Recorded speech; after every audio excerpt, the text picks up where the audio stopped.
Thank you, Senator Rubio, and thank you to the chair and ranking members. Thank you, Ambassador Thomas Greenfield, for your willingness to continue your distinguished service to our nation. I am so excited for the opportunity to work with you in the years ahead and to continue the areas in which we've been able to partner in the past. Let me just ask up front, since you'll be taking the helm, I hope, of our U.S. mission in New York after 4 years of an administration that largely rejected multilateralism, do you think our owing the United Nations over $1 billion in arrears helps us to establish American leadership, helps us to engage in all the different UN-related entities or institutions, or does that hurt us in some ways in achieving our values and securities objectives through the United Nations system? Senator, thank you so much for that question. Working to address these issues will be one of my highest priorities in New York if I'm confirmed. Not paying our bills really does diminish our power, and it diminishes our leadership. We need to pay our bills to have a seat at the table, and our leadership is needed at the table. We know that when we cede our leadership, others jump in very quickly to fill the void, and we need to make sure that we're there to push back on those who would have malign intentions at the United Nations, so that and Ambassador, if I might, forgive me, we have very little time. I have just 3 more minutes.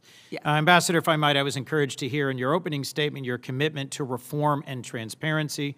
A lot of UN funding is dedicated to peacekeeping. We have both visited with and seen peacekeeping missions from Liberia to Sudan across the continent and around the world. Some of them have been incredibly essential and well-run. Some of them have been profoundly flawed. I look forward, as a member of the Appropriations Subcommittee that funds our work around the world, to working with you on that reform. I'm concerned about a spike in violence in Darfur and Sudan seeming to head in the wrong direction after UNAMID, the peacekeeping mission, was drawn down. Is that also a topic of concern to you? Could you briefly speak to the path forward in peacekeeping? It is absolutely a concern for us. The UN's responsibility is to provide protection, and hopefully the new UN force presence will help to address the issues in Darfur, but it's something that I will be looking very closely at. Senator Romney mentioned, and I couldn't agree more, that the United States and China are engaged in a significant strategic competition, not just across the continent of Africa, but across the entire developing world. And as you said, we have both sat with African leaders. My first such conversation was, in fact, in Liberia, where they've expressed a desire to work with the United States, but we're not offering the financing, the terms, the engagement that China is. I worked hard to get the Development Finance Corporation stood up and authorized. It's just finished its first year of operation.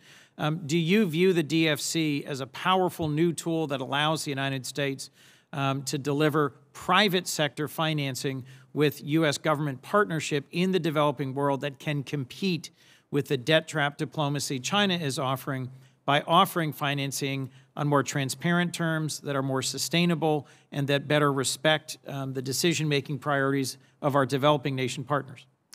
Senator, the simple answer to that question is absolutely, and I thank you profusely for pushing forward the DFC. I think it's going to be transformative on the continent of Africa and across the globe, and we will see the impact in the future. Today is World Holocaust Remembrance Day. One of my pressing concerns at the United Nations has been the isolation of Israel and the ways in which Israel has been singled out and often, I think, mistreated at the United Nations. That has led some to advocate our withdrawal from UN entities. And Fora, you've said when we're not at the table, others rush in. I think that's correct, and we should re-engage. Do you think there's a way we can deepen relations between Israel and the developing world that will take advantage of the opportunity we have for Israel's unique public health and development skills to bridge some of those divides at the United Nations? I will look forward to working with the Israelis and trying to develop a strategy with them for engaging with countries that would appreciate having Israel's expertise to support their own development efforts. I'm hopeful that those countries who have recognized Israel under the Abraham Accord will also see some opportunities to be more cooperative at the United Nations and more supportive of Israel's presence there. As you've referenced, China is aggressive, not just diplomatically, not just economically, but also directly at the United Nations. Chinese nationals now lead 4 of the 15 UN specialized agencies. They've made a strategic investment, a coordinated effort to influence global governance. Nowhere is this more important than in intellectual property. China missed 3G and 4G. They have no intention of missing 5G. The last administration's fights around Huawei and ZTE, I thought, were appropriate, and their pressure on China for its IP theft and its innovation mercantilism, I supported. I disagreed with some of their tactics, but the broader strategy I thought was important.